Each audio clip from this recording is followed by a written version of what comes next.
saaxiib qaybta ugu muhiimsan ee luqad marka la baranayo qofka laga qiimeeyo ama uu aad ugu baahan yahay waa qaybta loo yaqaan speaking ama ku hadalka maadaama ku hadalka noqdo xirfadda ugu muhiimsan ee qofku markuu luqad baranayo ay muhiim tahay inuu yaqaano waxaan maanta ku sheegi doonaa how to become English better speaker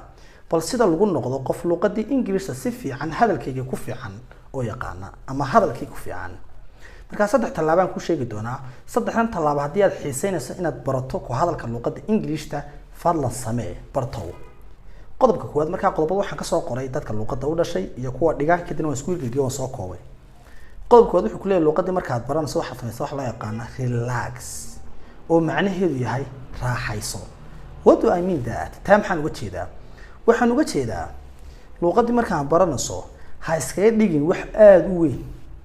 oo naftaada warwar iyo cabashaha ku abuurin laakiin waxaad ka soo qaadaa wax yar oo fudud oo qof walba ku hadli karo dadka adduunka wadayaacaya way bartaan hadalka luqadda English kadibna way ku hadlaan taa aamin haddii aad wax weyn iskaga dhigto hadalka ama soo baxay waad naxnaxasaawo dadani wax rabaan wuxuu ugu adeegay marka dadka qaar ba marka ay hadla ku tiraaho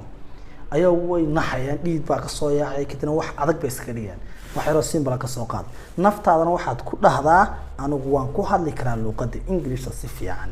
taasi markay timaado waxa dhalanaysa marka inaad fiicnaan doonto marka relax waa ku raacaysa luqadii qodobka labaad oo soo koobayaa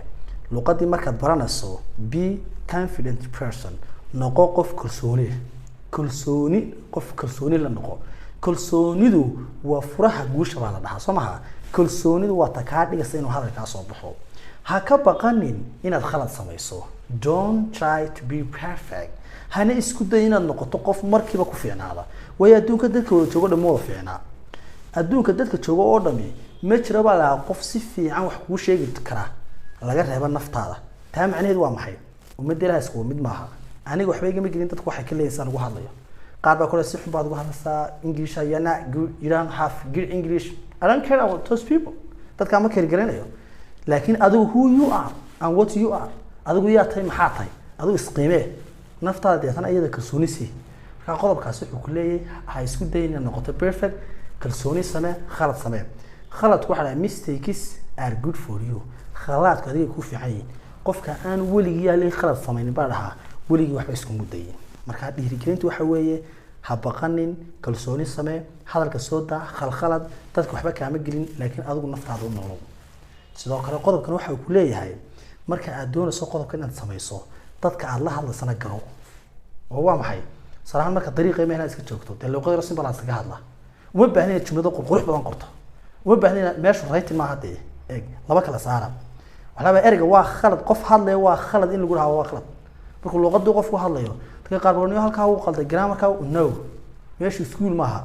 I'm talking about waxaan ka hadlayaa dadka normal people baan ka hadlayaa marka dariiqa iska joogto luqadaada waad ku hadlaysaa jumlado gaagaaban baa la isticmaalaa waxa dhaadheer lama isticmaalaba qoraalka akaademiga uu ka duwan yahay kaasi waa issue grammar gaar ka hadla laakiin hadal marka laga hadlayo qofka waxa lagu qiimeeyaa oo quran la fahmayaa dhawaaq hadaad khalado hadaad sentence kasto u sameeyo si kala u dhigto don't worry about that take a word just talk this is what I'm telling you my dear friends okay qodobka saddexaad ee ugu dambeeya ee ugu muhiimsan waa practice luqadii waa inaad ku hadashaa luqadii waa inaad iska soo saartaa luqadii waa inaad isku dayad ku hadashaa markaas aan ugu hadlayaa qodobka koowaad dadkii luqadda u dhashay ee YouTube-ka aad ku aragtay native-ka dhageyso marka aad dhageysato wixii ay dhaheen dib u koobiyay shadowing iska dhidhig sidoo kale samayso qof aad ku hadasho sidoo kale bulshada aad nooshay isku day inaad adigu isku qaado adigu haddaad halka iska soo saari wada cidna kaama soo saarayso qof kasta uu kugu qoslaya laakiin naftaada adigu u noolow anuu dadka wax igama gelin meelaha asxaabteena aan ku arko waxa qaar macaan waa baqanana de baqashada ma dhiig baad gashay qof baad dishay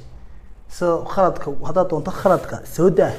khaladku iska aakhirtaanka sax noqonaya way waad isku dayday marka practice waa muhiim waliba goormo imanaya marka wixii xiisaynayso imika markan online ka salahan arday dhigana qaar ba koreeyo macallin maanta waa iska maqraa shan cisho iska maqraaya maalin buu yar imanaya mabaad baraasreyn be kadib wuxuu ku leeyahay luqadda hadalka baa igu adag deemadaas ku tiiba sheekh waxba iskuma diiba hadal qofku waxa la doonay inuu hadlo imika luqadda Soomaaliga de haddaad kuma hadli weydo oo xitaa yaraanta aad ku hadleen de weliga kuma hadlaysi laakiin nagnagtan maanu bahaynaa just we can speak it well somehow marka saddex qodob aad bay ku caawinayaan aad u mahadsantihiin thank you goodbye